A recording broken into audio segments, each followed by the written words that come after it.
15वीं सदी में सवाल पूछना गुनाह था, लाशों की चीर-फाड़ अपराध थी और विज्ञान धर्म के खिलाफ माना जाता था, जहां सच जानने की कीमत जिंदगी हो सकती थी। और इसी दौर में पैदा हुए एक ऐसे इंसान जिसकी सबसे बड़ी ताकत थी उसकी जिज्ञासा, और इसे हिस्ट्री का गर्ल्स जीनियस भी कहा जाता है। मैं बात कर रहा हूँ लियोनार्डो दा विंची की। उस जमाने में चर्च तय करता था क्या सोचना है, क्या मानना है और कितना जानना है। इंसानी शरीर को समझना एक अपराध था, लाश को छूना भी एक अपराध माना जाता था। पर लियोनार्डो दा विंची इन सभी नियमों से डरते नहीं थे। रात के अंधेरे में लियोनार्डो दा विंची छुपकर लाशों की चीर फाड़ करते थे। वो इंसानी शरीर के हड्डियां, मांस और यहाँ तक कि दिलों को भी चीर के देखना चाहते थे कि इंसानी शरीर आखिर काम कैसे करता है। लेकिन अगर कोई उसे देख लेता तो सजा तय थी। इसलिए लियोनार्डो दा विंची ने अपने ज्ञान को छुपा कर रखा और सारा उल्टे लिखावट में लिखना स्टार्ट किया, जिसे मिरर राइटिंग भी कहते हैं, ताकि जो समझ सके वही पढ़ पाए। लियोनार्डो दा विंची की नोटबुक कोई आम डायरी नहीं थी, वो एक ऐसी किताब थी जहां पूरा फ्यूचर बंद था। आजकल के मॉडर्न हेलीकॉप्टर और यहाँ तक कि वॉर टैंक भी डिजाइन थे, जो कि लियोनार्डो दा विंची ने आज से 400 साल पहले ही डिजाइन कर लिया था। लियोनार्डो दा विंची सिर्फ एक पेंटर ही नहीं थे, वो पेंटर के साथ साथ एक वैज्ञानिक और एक इंजीनियर भी थे। लेकिन उन्हें खुद जिंदा रहने के लिए पूरे सोसाइटी को कलाकार बताना पड़ता था। सोचिए, लियोनार्डो दा विंची के अगर आइडियाज उस समय बाहर आ जाते तो क्या इतिहास बदल जाता या दा विंची ही इतिहास से मिटा दिए जाते। लियोनार्डो दा विंची की जिज्ञासा ही उसे महान भी बना सकती थी और एक ही पल में मरवा भी सकती थी।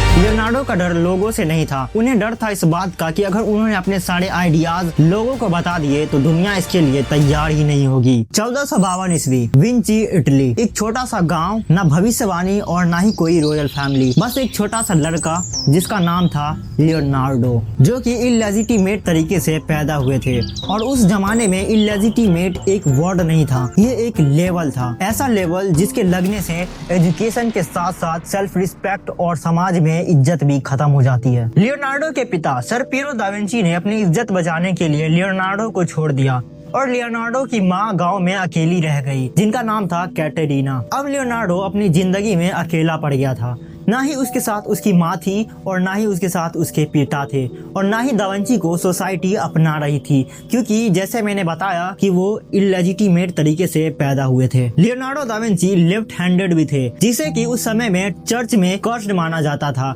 और साथ ही सारे स्कूल्स में इसे बैन करके रखा गया था।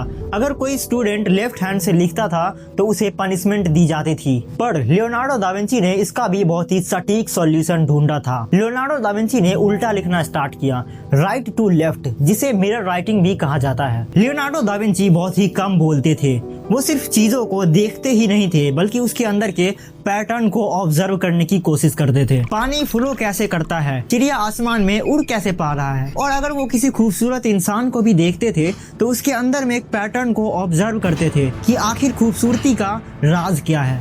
लोगों का कहना था ये सारी चीजें गॉड ने डिजाइन किया है, पर लियोनार्डो हमेशा खुद से एक सवाल पूछते थे कि आखिर कैसे, और यही सवाल चर्च के लिए बहुत ही खतरनाक साबित हो सकता था। लियोनार्डो जब 12 साल के थे तो उन्होंने ऑब्जर्व किया कि एक पेड़ के ब्रांचेस का जो थिकनेस होता है वो उसके ट्रंक के थिकनेस के बराबर होता है, जिसे हम आजकल law of conservation of flow के नाम से भी पढ़ते हैं। Law of conservation of flow, जो कि ब्लड आर्टरीज में भी काम करता है, रिवर्स में भी काम करता है और साथ ही ट्रैफिक्स में भी काम करता है। साइंस की टेक्स्ट बुक लिखने से पहले ही लियोनार्डो दा विंची ने साइंस को देख लिया था। 1476 ईस्वी में लियोनार्डो दा विंची पे एक बहुत ही भद्दा इल्जाम लगाया गया था, जो था होमोसेक्सुअलिटी का। ये इल्जाम उस जमाने में बहुत ही नीच माना जाता था, जिसका सजा सिर्फ और सिर्फ मौत होता था। पर लियोनार्डो से पूरी दुनिया नफरत करने लगी, जिसकी वजह से लियोनार्डो पूरे अंदर से टूट कर रह गए। लियोनार्डो ने अपने आप को 4 सालों तक एक ही कमरे में बंद कर लिया, जिस कमरे में सिर्फ 2 ही चीज थी,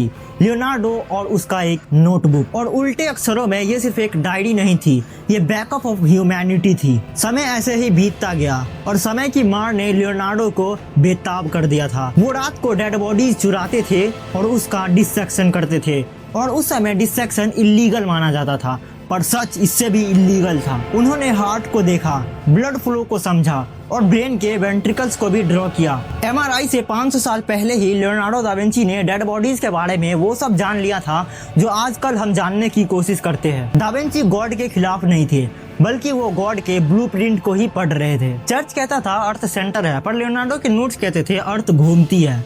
चर्च कहता था ह्यूमन बॉडी सैक्रेड है, पर लियोनार्डो के नोट्स कहते थे ह्यूमन बॉडी मैकेनिकल है। यही वजह थी कि लियोनार्डो दा विंची को उल्टी राइटिंग करनी पड़ी और इसी वजह से दा विंची की नोटबुक को भी छुपाई गई। दा विंची के लिए ब्यूटी सिर्फ एक इमोशन ही नहीं थी, बल्कि वो ब्यूटी को रेशियो में डिवाइड करके देखा करते थे, जिसे हम गोल्डन रेशियो भी कहते हैं और या फिर गोल्डन प्रोपोर्शन भी कहते हैं। दा विंची बॉडी को इक्वेशन के बराबर समझते थे।